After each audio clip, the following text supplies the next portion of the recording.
ಅಪ್ಪಾಜಿ ಅಮ್ಮ ಏನಾಯ್ತು ಯಾಕೆ ವಾಪಸ್ ಬಂದ್ರಿ ಗೊತ್ತಿಲ್ಲ ಕಣೆ ಹೋಗ್ತಾ ಇದ್ದವ್ರು ಇದ್ದಕ್ಕಿದ್ದಾಗೆ ನಿಂತರು ಯಾಕೆ ಅಂದೆ ಅವಳು ಕರೆದ್ಲು ಅಂತ ನಾವ್ಯಾಕೆ ಹೋಗ್ಬೇಕು ಅವಳು ಎಷ್ಟೇ ಆಗ್ಲಿ ನಮ್ಮ ಅರಮನೆ ಡ್ರೈವರ್ ಮಗಳು ಇವತ್ತು ಒಳ್ಳೆ ಸ್ಥಿತಿ ಇದೆ ಅಂತ ಮೆರಿತಾ ಇದ್ದಾಳೆ ಅವಳು ಕರೆದ್ಲು ಅಂತ ನಾವು ಹೋದ್ರೆ ಅವಳ ಅಹಂಕಾರಕ್ಕಿನ್ನೂ ಪ್ರೋತ್ಸಾಹ ಕೊಟ್ಟಾಗುತ್ತೆ ಕೆಸರ ಮೇಲೆ ಕಲ್ಲೆಸ್ತು ನಾವ್ಯಾಕೆ ಮೈಗೆ ಹಾರಿಸ್ಕೋಬೇಕು ಅಂದ್ರು ಸೀದಾ ವಾಪಸ್ ಬಂದ್ವಿ ಹಲೋ ಹಲೋ ಈಗ ನಿಮ್ ಫೋನಿಂದ ಫೋನ್ ಮಾಡಿದ್ರಲ್ಲ ಒಬ್ರು ಅವ್ರು ಕೊಡ್ತೀರಾ ಶೋ ಅದ್ಯಾರು ಹೋಗಿದ್ದಾರೆ ಅಂತಂದ್ರಲ್ಲ ಅವ್ರ ಕಡೆಯವರು ಇರ್ಬೇಕು ತಗೊಳ್ಳಿ ಹಲೋ ಅಪ್ಪಾಜಿನೂ ಅಮ್ಮನೂ ಈಗ ಬರ್ತಿಲ್ಲ ಕಣೆ ಅವರಿಬ್ರು ವಾಪಸ್ ಬಂದ್ಬಿಟ್ರು ಹೌದಾ ಥ್ಯಾಂಕ್ ಗಾಡ್ ಆದ್ರೂ ನೀನ್ ಮಾತ್ರ ಕೆಲಸ ಮುಗಿಸ್ಕೊಂಡು ಆದಷ್ಟು ಬೇಗ ಬಂದ್ಬಿಡು ಲೇಟ್ ಮಾಡ್ಬೇಡ ಆಯ್ತಾ ಓಕೆ ಅಕ್ಕ ತಗೊಳ್ಳಿ ನಾನು ಎಲ್ಲೂ ಹೋಗ್ತಿಲ್ಲ ಇಲ್ಲೇ ಇರ್ತಿದ್ದೀನಿ ಅದ್ಯಾರು ಹೋಗ್ಬಿಟ್ರು ಅಂದ್ರಿ ಹುಟ್ಟೋರ್ ಸಾಯಲ್ವೇನ್ರಿ ಗುಡ್ ಚೆನ್ನಾಗಿ ಕಾಣಿಸ್ತಾ ಇದ್ಯಾ ಡೋರ್ ಹತ್ರ ನಿಂತ್ಕೊಂಡು ಬರೋ ಗೆಸ್ಟ್ ಗಳಿಗೆಲ್ಲ ವೆಲ್ಕಮ್ ಡ್ರಿಂಕ್ ಕೊಡೋದೇ ನಿನ್ ಕೆಲ್ಸ ನಾನ್ ಡ್ರಿಂಕ್ ಸರ್ವ್ ಮಾಡ್ಬೇಕಾ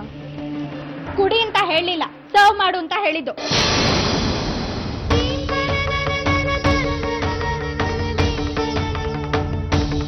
ನಂಗೆ ಈ ಡ್ರೆಸ್ ಒಂಚೂರು ಇಷ್ಟ ಆಗ್ತಿಲ್ಲ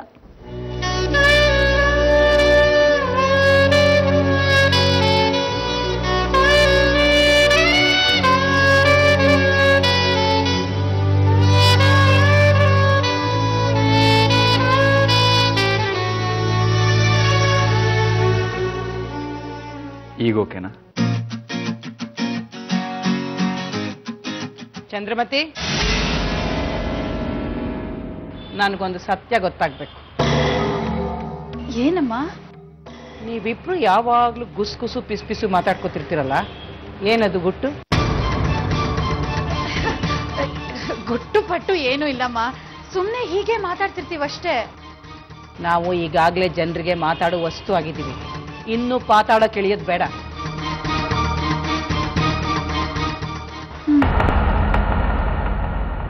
welcome everybody ladies and gentlemen ಇವತ್ತು ಈ ಅರಮನೆನ ನಾನು ಪಡ್ಕೊಂಡಿದ್ದರ ಸಂಭ್ರಮಕ್ಕಾಗಿ ಈ ಪಾರ್ಟಿ ಇವತ್ತಿನ ಈ ಪಾರ್ಟಿ ನಾನು ಅರಮನೆ ಕೊಂಡ್ಕೊಂಡೆ ಅನ್ನೋ ಸಂತೋಷಕ್ಕಿಂತ ಅರಸರು ಬೀದಿ ಪಾಲಾದ್ರಲ್ಲ ಅನ್ನೋ ಸಂತೋಷಕ್ಕೆ ಈ ಅರಮನೆ ಕಳ್ಕೊಂಡಿದ್ದು ನನಗಿಲ್ಲಿ ಬೆಲೆನೇ ಇಲ್ದಂಗೆ ಆಗೋಯ್ತು ಯಾಕಪ್ಪಾಜಿ ಹಾಗಂತೀರಾ ಮತ್ತಿನ್ನೇನಮ್ಮ ಬೆಳಗಿಂದ ಯಾರು ಎಲ್ಲಿ ಹೋಗ್ತಾರೆ ಯಾವಾಗ ಬರ್ತಾರೆ ಒಂದು ತಿಳಿಯೋದಿಲ್ಲ ನನಗೆ ಅದು ಹಾಗಲ್ಲ ಅಪ್ಪಾಜಿ ಅವಳು ಕೆಲಸದಿಂದ ಬಂದಾಗ ನೀವೇನೋ ಮಾಡ್ತಿದ್ರಿ ಅವಳು ತುಂಬಾ ಸುಸ್ತಾಗಿದೆ ಅಂತಿದ್ಲು ಅದಕ್ಕೆ ನಾನೇ ಊಟ ಮಾಡಿಸಿ ಮಲಗಿಸ್ಬಿಟ್ಟೆ ಎಲ್ಲಿ ಮಲಗಿದಾಳೆ ಶಾರದಕ್ಕ ಅವ್ರ ರೂಮಲ್ಲಿ ಆಯ್ತು ಅವಳು ಎದ್ದಿದ್ರೆ ನಾನೇ ಹೋಗಿ ಮಾತಾಡಿಸ್ಕೊಂಡ್ ಬಂದ್ಬಿಡ್ತೀನಿ ಬೆಳಗಿನ ಅವಳ ಮುಖ ನೋಡಿ ಬೇಡ ಅಪ್ಪಾಜಿ ಶಾರದಕ್ಕ ಯಾಕೋ ಬೆಳಗ್ಗೆಯಿಂದ ಸಿಡ್ಸಿಡ ಅಂತಿದ್ದಾರೆ ಅವ್ರು ಮಲಗಿರುವಾಗ ನೀವು ಹೋಗಿ ಎಬ್ಸಿದ್ರೆ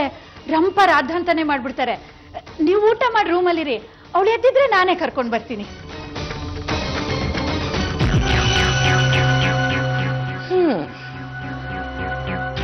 ನಿದ್ದೆಗೆಟ್ಕೊಂಡು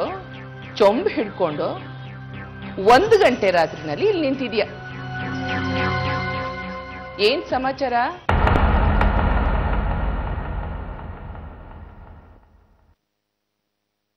ಅಪ್ಪಾಜಿ ನೀರ್ ಕೇಳಿದ್ರು ಕಾಯ್ತಿದ್ದೆ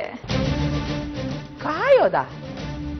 ಅದೇ ವಾರಕ್ಕೊಂದ್ಸರಿ ಬೀದಿನಲ್ಲಿ ನೀರು ಕಾಯ್ತಾರಲ್ಲ ಹಾಗೆ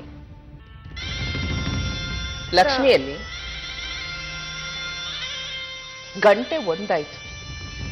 ಹೆಣ್ಮಕ್ಳು ಇಷ್ಟೊತ್ತಾದ್ರೂ ಮನೆಗೆ ಬರ್ಲಿಲ್ಲ ಅಂದ್ರೆ ಅದಕ್ಕೆ ಬೇರೆನೇ ಅರ್ಥ ಬರುತ್ತೆ